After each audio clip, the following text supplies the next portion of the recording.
Stephen, I mean no offense to you, and I mean no offense to First Take, because I think this show is extremely valuable. It is an honor to be on this desk every day. It really is. But what we've just witnessed is the problem with this show, where we create narratives that do not exist in reality. Man, oh man, do we have a lot to talk about. Well, I say a lot because this is something that has got to be called out for. I don't know about you guys, but ever since Skip Bayless left First Take back in 2016, the show has gone down tremendously. Max Kellerman did a great job, but the show flopped, and that's mostly partly on Stephen A. Smith. Since Max left, it has gone way worse. And I think Stephen A. got mad that Max has more street credentials than him, in my opinion. Stephen A. refuses to be educated on any other sport except for basketball and football. Specifically the NFL, because he sounds like an idiot when he says anything in regards to college football. As an analyst, you should be educated on all sports. Take a look at his hockey take. It was so misinformed and made Stephen A. look like a complete fucking buffoon. Which team in New York do you think wins a championship next? Rangers. Oh, Lord. Come on, Patrick Kane They is don't able. count. They don't count. Take They them don't out. count. They don't count. Only for thing I know Stephen A. about hockey is that the puck is black. Okay. And I love Gary Bettman. That's my buddy For who I owe a purposes trip for to the hockey Stephen A. game. Right. It is no disrespect to the Rangers and to Patrick Kane, of course, but just for Stephen Football, A. basketball, baseball. Stephen A's dumbassery, and I know it's not a real word, but this just shows how fucking dumb Stephen A. Smith is. His dumbassery is not countered with any intellectual arguments. Most of the guest analysts that come on do not provide a lot of substantial arguments, and they're not as entertaining. I think the only person more dumb than Stephen A. Smith is Kendrick Perkins. Since Skip left, ESPN has been on some woke garbage. It's one thing to genuinely bring awareness, but they do it so fucking forced, it's just so fucking cringy. To top it off, there has been a bunch of race baiting. And who else to start it other than fucking Kendrick Perkins? Roll the clip. When I look at JJ and I hear him talk, because he's so big in analytics and he's a historian when it comes down to diving in deep and going back into history and talking about the evolution of the game, why didn't he never bring up this in particular subject? When it comes down to guys winning MVP since 1990, it's only 3 guys that won the MVP that wasn't top 10 in scoring. Do you know who those 3 guys were? Who were they? Steve Nash, Jokic, and Dirk Nowitzki. No. Dirk Nowitzki. What do those guys have in common? I'll let it sit there and marinate. When I watch the games, I'm watching Jokic pass the ball, and I'm watching his guys catch and shoot, no hesitation, good or bad shot. And let me tell you one thing. It goes on, conversations goes on in that locker room, and players know what their stats are. Are you sitting here and saying Nikola Jokic is having his numbers padded? Is that what you're saying? You heard what the hell I said. I said he had 8 games where he had single-digit shot attempts. And for a while, it was 9.5 assists he was averaging, 9.8. And all of a sudden, I saw those shot attempts and his points go down, and I started to see his assists go up. To state that Steve Nash was undeserving of the MVP award in 2005 is beyond dumb. He was an integral part of that Suns offense, and he led them to a 62-20 record. There are plenty of teams that don't have a top 10 scorer who are still elite. The Duncan, Parker, Pop, and Ginobili Spurs never had a top 15 scorer, and they were always elite. Nowitzki was tied for top 10 in scoring in his MVP year and led the Mavericks to a season best of 67-15 record. You can't tell me he didn't deserve that at all. And to put the cherry on top, Perk accused of Jokic of stat padding. And the ironic part is that Perkins has even admitted on record to stat padding himself. I was in with the Celtics. I'm the second all-time leader for his field goal percentage in Celtic history. Robert Williams just passed me up.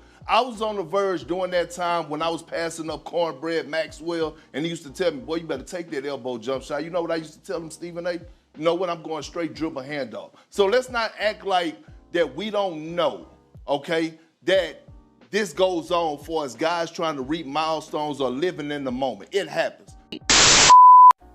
But my man, JJ Redick, destroyed Perkins in this debate. Roll the tape! Do you agree with Perk on the idea that Jokic is stat padding? Love Perk. I strongly disagree with this. And look, I've never been Nikola Jokic's teammate. If you ask anyone that's been around him, heck, I did it on Sunday night with Michael Malone. Nikola Jokic does not care about stats, does not care about averaging a triple-double. Nikola Jokic, I hate to tell everyone, doesn't care about winning an MVP. He cares about winning a championship. The idea that he's stat padding. Coach Malone, this is how he described the game. This is how he described Nikola Jokic's game. He doesn't fight the game. He just makes the right play every time. He compared his basketball IQ to LeBron. This is not a guy that cares about stat padding, Perk. I'm going to go ahead and apologize to Perk because I know that he doesn't like advanced stats, but often advanced stats inform us. They provide insight. They often reinforce what we see. So they kind of complement the eye test. I know you're an eye test guy and you don't like advanced stats, but I might use a few here. I just want to react because I didn't hear this. The idea that his teammates shoot good or bad shots. So Second Spectrum, wonderful company, they installed tracking cameras in every arena 10 years ago. And their technology has evolved. And one thing we've learned from that is we can actually track which players create good shots for their teammates. And Nikola Jokic is top 5 in shot quality created.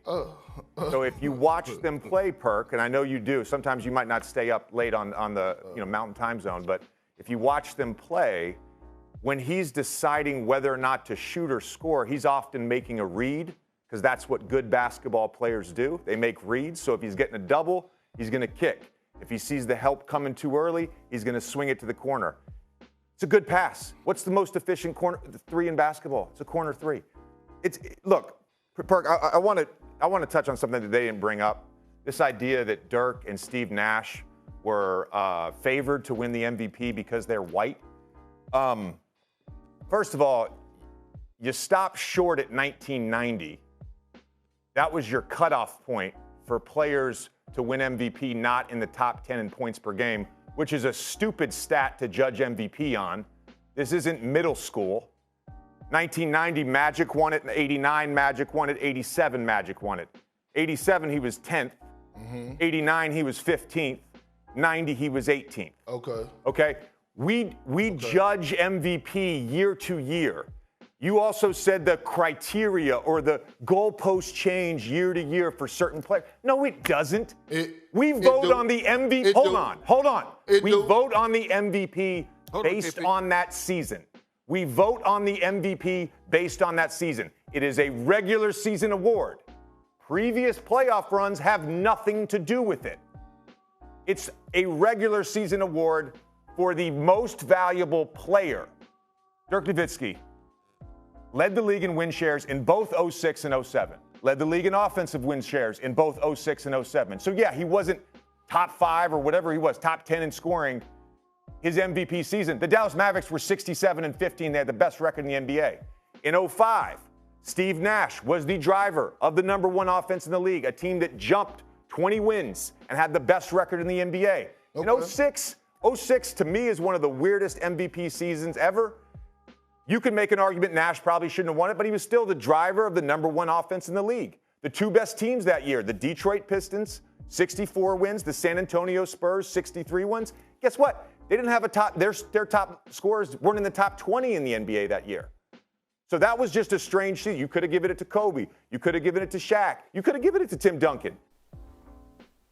The beating was so bad. Molly and Stephen A looked so shook, and you can tell the producer was in Molly's earpiece telling her to move on from that subject because it looks bad that a white man is correcting a black man on some dumb shit. And to be fair, Kendrick was on some dumb shit. JJ beat Kendrick so bad that ESPN released a quote-unquote apology video for Kendrick's claim on how 80% of the voters are white. I want to correct something here from yesterday's show. The implication, what you are implying, that the white voters that vote on NBA are racist. They favor white people. You just said that. Yes, you did. Yes, you did. Yes, you did. That is exactly what you implied, Kendrick Perkins. That is exactly what you implied. Secondly, hold on.